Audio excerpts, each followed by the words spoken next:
The Dons are on the road. Next up for Jim Goodwin's side, it's a tricky encounter at the Tony Macaroni Arena, where we face Livingston. Team news to come.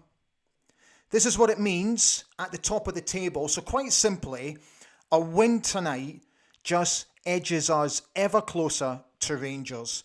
Hibs host Ross County tonight, so depending on results could depend where we end up later this evening. Hi everybody, a very warm welcome to the preview show here on Alibeg ABTV. It's Tuesday night. 2 games to go now before the World Cup break tonight, and then on Saturday early evening against Dundee United. Just before we get into it, so you know that I like to bang a particular drum about people who support me on this channel. So I'm going to give a shout out to a gentleman, a very fine gentleman called Rob C. Clark, who, like some others, has become an Alibeg ABTV contributor. So what that basically means, and I'll just quickly skip forward so that we can get to the team news. To get your support from a financial point of view is huge for me. It's massive. And I will always thank people individually on this show when they do that. At the top of the YouTube page, there is a join button. If you click on it, it gives you details about why becoming a member helps people like me. What that simply does is it helps me maintain this channel, but more importantly, it puts me in a more stronger position to start making the type of content that I want to make for us going forward. So Rob, from the bottom of my heart, thank you so much. It means the world. Team news. It's the only way to kick off tonight's show. So the gaffer has just made the one change tonight. He has brought in Jack McKenzie as a direct swap for Hayden Coulson, who drops down to the bench. My thinking behind that is very simple. I think it's due to the surface. So this, again, is like what I think is the formation that Jim will play tonight. I think he'll stick with this 3-5-2 formation. I think how we'll do it is like how we've played the past couple of games. Sort of the 5 is almost like a diamond. But tonight, I think it is particularly important that Jack McKenzie on one side and Jayden Richardson on the other, because of the playing surface, they have to be very mindful of their defensive duties. So the cover for Ross McCrory on one side and for Liam Scales on the other side is vitally important tonight in regards to how we will hopefully win this game. So because there is an issue with the surface, because we all don't like it, the game I think is going to be quite pacey tonight. I think it's going to be quite fast, which potentially could suit us. But I just think defensively, we have to be absolutely 100% switched on tonight. And I just hope our 2 wing-backs cover all the time. They have to be fully aware of that. So guys, let me know what you think. Get in touch through the usual means on YouTube, and I'll read out your messages tonight. I'm going to be talking to Aberdeen Live reporter Rory Britton in just a moment, because Rory's at the game tonight. And I sort of chucked in a curveball about Bojan Miovski. So Rory responded. I'd be interested to know your thoughts on it as well. In the meantime, let's have a quick look to see what the manager said ahead of today's game. These are some of the quotes that I picked out from his pre-match press conference, particularly about the system that he's playing. So this is what he said. I think the 3-5-2 system at the moment is suiting us. We've got 2 of the most informed strikers in the league at the moment. They're developing a great partnership. If I was to go back to 4-3-3, then I would have to probably take one of those out of the team, and I don't want to do that at the moment because of how many problems they are causing the opposition. So 3-5-2 works for us at the moment, but I'm not stuck in my ways. Now, if you watched my review show after the last game against Hibs, I chucked in this stats, which comes courtesy of Opta Stats. So this was Aberdeen's players' average positions Aberdeen here are actually in black. So look how deep Bojan Majowski and Duke are. Unbelievably deep for what are strike sort of attack minded players.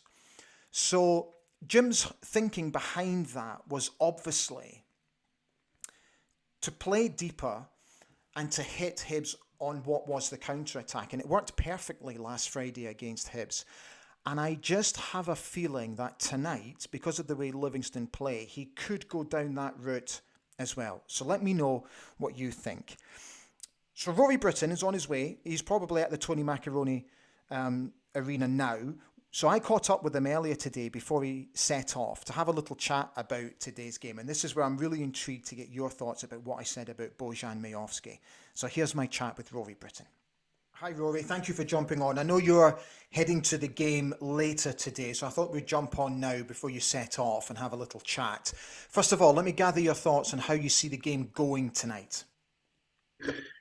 I see this one as a little bit of a banana skin. I think we've had the big result against Hibs at home. It's one of these games where it feels like it can either go one way or the other, and this is where Aberdeen really need to get it right tonight. We know all about their away form and how questionable it's been here and there, but they've finally gotten over this hurdle of just winning in. I believe before the Motherwell game, they'd only won at St Johnstone and Livingston away, so they've finally gotten over that sort of hurdle, and they've beaten Livingston 5-0 in the game earlier this season. Obviously, there was a red card that helped out with that, but it feels like a game that it could look at first a bit like a banana skin for the Dons, but I feel like this is one that, it has to be a big result. There needs to be a big finish before the World Cup, and I think they know that just as much as we do. So I can see this going Aberdeen's way, but I don't see it being anywhere near a 5-0 scoreline like last time, unless, who knows, there's another red card. God knows we've got VAR now, haven't we? So I would maybe aim for a sort of a 2-1, 3-1, but I definitely see this leaning more Aberdeen's way. Okay, I'm going to throw a little bit of a curveball in here. I think what potentially could be a key to our success tonight is how well Bojan Majowski plays. Now, he's only scored one league goal away from Pittodrie all season, which came against Motherwell. I I don't mean to speak out of turn, but I think he's been slightly guilty of drifting out of away games. And I think he's got to use tonight to really show the type of form that he's been showing at Pittodrie, but in away games. And I think that potentially could make all the difference. Am I speaking nonsense or am I onto something? Well, no, I think there's two games that go with your point there, really. I think, first of all, the Dundee United game away and the Motherwell game away. Dundee United, Aberdeen start well, and then he has a brilliant chance to make it 1-0 and misses an absolute sitter. Hmm. Motherwell, he goes down, and albeit with a little bit of help from VAR, he's finally broken his he's got his first away goal. Yeah. To turn the Motherwell goal into sort of the catalyst for getting more away goals was always going to be tough when your next game's Ibrox away. So I would definitely agree that this needs to be a game where he finally starts to prove he can do it outside of Pittodrie. I think he can, given that he has played Livingston and scored twice against them. I think it was twice. And he's shown that he can score against all the different teams in the league. He's banging in goals left, right, and centre. And I think this is a good point for him to start really showing it, going against a team that seemed to be a little bit hit and miss here and there. Mm. I know they're only 3 points behind Aberdeen, but just finally starting to put this kind of, because I get what you mean about him being a bit on and off in away games here and there. I think if he can do it tonight, if he can finally sort of start making his mark on away games, I think that's going to have an unbelievably big impact on the rest of his season. Yeah. And I don't necessarily think it's a bad place to do it. Like, we were chatting to Keller Roos yesterday, and he was saying it's like a wet night away at Stoke in the midweek. It's not an easy ground to go to, Livingston. So getting it tonight would be potentially massive for this season going forward. Yeah, because But I think about that, and then I think there is the World Cup break. So does that then yeah. stall them? It feels like it's come at a really inconvenient time, this break. Yeah, do you know, funnily enough, I was just going to mention that because Dundee United on Saturday, then we're off for a month, give or take, and we don't come back until I think it's the 17th of December against Celtic. Mm. So if we were to get the win tonight, then we get another win on Saturday. That's fantastic momentum that we've built up, and then all of a sudden we've got a month's break. Now I know the lads are obviously going to Atlanta, where they'll keep fit over there. So that could help. I'm totally take your point. Just to finish off, Rory, I'm quite interested to know. I know it's kind of early stages yet, but from what you guys understand at Aberdeen Live, do you think there'll be any movement in January? What's your early indications? We've not had too much early on. I think the most that we can really go with is that from what Jim Goodwin was saying, sort of after the summer window had ended, in that he was starting to see really good performances out of his loan players, and he was Yeah. quite keen to maybe look at tying him down. I think the big one for him in January is Liam Scales. Mm. Scales has been a huge, huge part of the team, and I think getting him tied down permanently. Obviously, we've got him till the end of the season, so there's still chats to be had then if it doesn't happen. But there's been nothing too significant cropping up for us just yet in January. Okay. All right. Mate, have a safe trip down the road today. Thank you for jumping on as always. Enjoy the game, and we shall talk again very soon. Perfect. Cheers, mate. Thank you. Bye, mate. Bye bye. Rory, thank you. Here's your match stats for tonight's game. Since Livingston promotion in 2018, no other opponent have the Dons won more league matches or scored more league goals against. But since the start of last season, no side has lost more Scottish Premiership away games than Aberdeen. The Dons have only won 4 of 26 league games away from Pittodrie during this time, where we've drawn 7 and lost 15. Tonight's referee is Nick Walsh. I think it is quite obvious where our issues are. Your comments, thank you for jumping on tonight. They're, again, great numbers. I really appreciate you coming on. Stuart Cleary, in regards to the team news, can only be to do with the surface. We always suffer with injuries over the last few years on these pitches.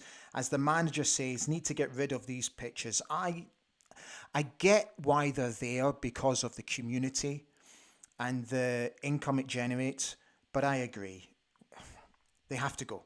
Alan McDonald, Livy will be quick on the counter. Our defence hasn't been the greatest at the moment, so it could be a high-scoring match. He is predicting 4-2 to Aberdeen. Sean Blues has said 5-2 for the Dons tonight. Lauro 101, good evening. Going to be a tough one tonight, but if we can play as well as we did recently against Motherwell, we could do okay. Agreed. Matthew Call, Livy fans cracking me up. The Tony Macaroni Arena is known to football fans as the Spaghetti Had.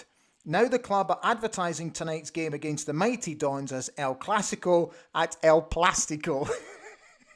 Brilliant. Craig B. How is the back line going to cope with Anderson and Newbley? I think, as I said, Craig, at the top of the show, it is vitally important that our wing backs, as in Jack McKenzie and Jayden Richardson, come back and cover. They have to be so switched on tonight. I don't want to ever take away their attacking prowess, but they have to be absolutely bang on tonight when it comes to covering. Where are we? Alan McIntyre. Can't see us keeping a clean sheet, but I think we'll score a few. 4-2. Another one predicting a 4-2 win. Scott W's predicted 3-0 for the Dons tonight. This is good. Lots and lots of positivity. Derek Griffiths has said, good evening, Ali. Hi, Derek. I really think tonight is going to be a hard game. To be honest, as long as we don't lose, our away form has been awful. Monifeith Arrow, thank you. You agree with me about Bojan Majowski. But Scott W has gone on to say that it wasn't quite a sitter, that the ball got caught under his feet. He just couldn't readjust. Yeah, you do make a good point. Gavin J. Baxter. Hi, Gavin. How you doing? Bojan was excellent against Hibs on Friday, and you cannot underestimate the work he does off the ball to create space for Duke. Got a lot of faith he will come to the dance tonight. Gavin, 100%. All I'm worried about is that I just think he drifts out of games away from Pataudry. Not at Pataudry. I think he's fantastic at Pataudry. But in our away games, I just think he goes missing occasionally. Brian Williams, playing two up front is going to make such a difference to our away form. We just look a better side when Majowski has that partner beside him in Duke. Duke will free up space for Mio. I agree. Johnny Utah, we all know that this Aberdeen team can't win anything with Stewart and Scales at the back, regardless of how good we are up front. Harsh, but you do make a point. Gordon Downey, it would be a good time for Majowski to bag a hat-trick to give him the confidence he needs for scoring away. Keep your comments coming in, and I will keep reading them out. So, we are obviously heading to the World Cup break. So my plan is to keep producing programs for you during the World Cup. And I want to try and bring you as much content as I possibly can. I looked back over some of the old interviews that I've conducted in the past 2.5 years since Zoom really became a thing. And what I used to do was do these interviews with ex-Aberdeen players over Zoom, transcribe them, and then put them out on what was my blog page. But I actually started to think more about the content, because I think personally there is nothing better when you can actually see somebody in front of you, and when they're talking about a particular subject, to see their emotion and to see how they react to a question that I might ask them. So what I've decided to do over the next month, 5 weeks, whatever it is, to re-edit some of these interviews and put them out for you in their entirety, and obviously put all the fancy artwork behind it. So this is a teaser of what hopefully is to come. There was one particular game where I never ever got complacent. I never walked into a dressing room. I mean, obviously, if I'd scored the previous game, then there was, 90% of me expected that there would be a starting position for me in the following game, unless, and again, this is something that he never did, which I have experienced with pretty much any other manager that I've been with, is that if you were going to be left out, you would be taken to one side and explained the reasons why. Ebby Skovdal never did that. And I think it got to the stage where after 3 or 4 times of this happening, and I wasn't really being given an explanation as to why. I mean, if he did do that and he did give me a reason, and at least it would give me the opportunity to A, understand what it was that I was doing wrong, and B, for me to rectify that, but be given the chance to do that by playing. But that never happened. And there was one particular game, and I forget who it was that we just played and who we were going into. And I fully expected to be part of the starting lineup, and I wasn't. And it really grated on me. It did. And I certainly remember the day before in training on the Friday, I had an absolutely storming training session. And I just felt like saying, if you're not going to play me tomorrow, this is sort of what you're missing out on. And nothing changed, obviously. But there was a time when, at that particular time, when I just felt, I need to go and find the reason why. Because if I'm doing something wrong that he's not picking me for these away games, I need to know what it is so that I can A, argue the toss, or B, accept and take on board what he's saying and rectify it. Do you know what? And this probably goes back to the way the club was, and part of the problem when I first went to the club, and more than that manager, but it was the players that were kind of like a lot of players that were already there at the club and perhaps weren't playing well. It was a bit of a millstone around people's necks, and that it was, the fans were always going on about the Cup Winners' Cup side and Fergie, and that they live in the past. It's it's not there now. And do you know what? I never got that because I was looking at those pictures of Jim and sort of Willie Miller holding up the Cup Winners' Cup. I wanted that, and that's kind of it's maybe on me that I didn't do my research beforehand, but I think a couple of years before you could see the decline in the team.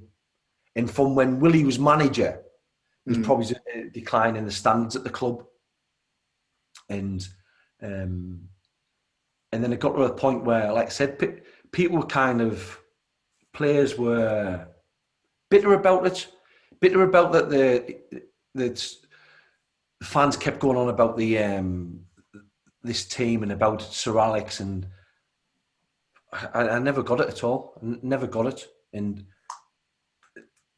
the way I saw it and the way that I said to it at the time was, that should be an inspiration. You know, it's not. Of course, we weren't them, and we weren't as good players as them. It was simple as that. But that should, rather than being a millstone, that should have been the aim. Yeah. And yeah, no, I think it was just similar to kind of, he put me on the left. Well, obviously, Mark McGee was through the middle. He kind of put me on the left, and kind of instructions were to get past the fullback and get crosses into the box as rapid as we can.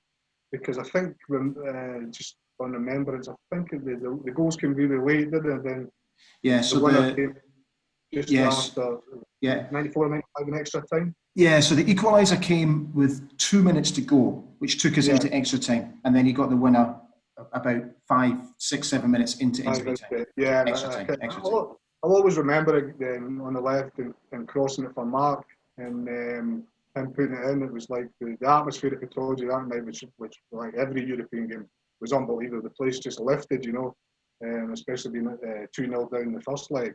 You know, so, no, I think it was along the lines of kind of get past the fullback and get the crosses into the box and kind of upset them a bit, you know. So it kind of worked out well for me on that game.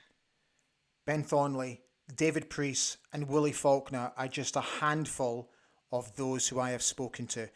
If you're watching for the very first time, a very warm welcome to the show. I really hope you've enjoyed what you've watched so far. We're edging ever closer to 1,800 subscribers here on the channel. And then obviously the aim after that will be to get to 2,000 subscribers. So again, thank you for your continued support. On this day in the club's history, a couple of interesting notes. Back in 1980, Aberdeen beat Celtic 2-0 at Parkhead, with Walker McCall scoring a brace for the Dons. But this game will be remembered for a Celtic fan who ran onto the pitch in an attempt to attack Gordon Strachan. Thankfully, he was stopped by both Celtic and Aberdeen players.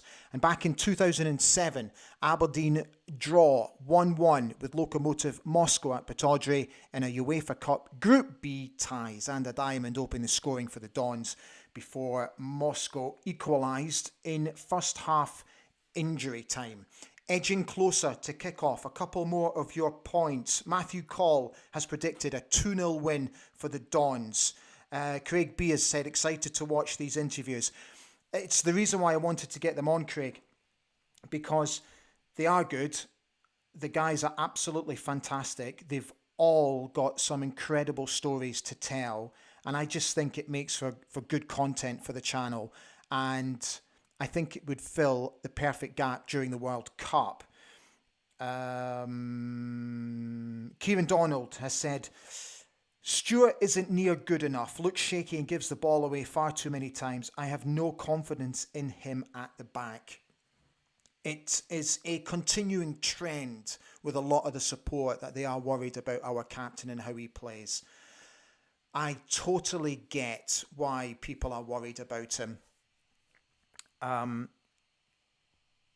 just think, is he a work in progress? Is he still getting used to the way that Scottish teams play?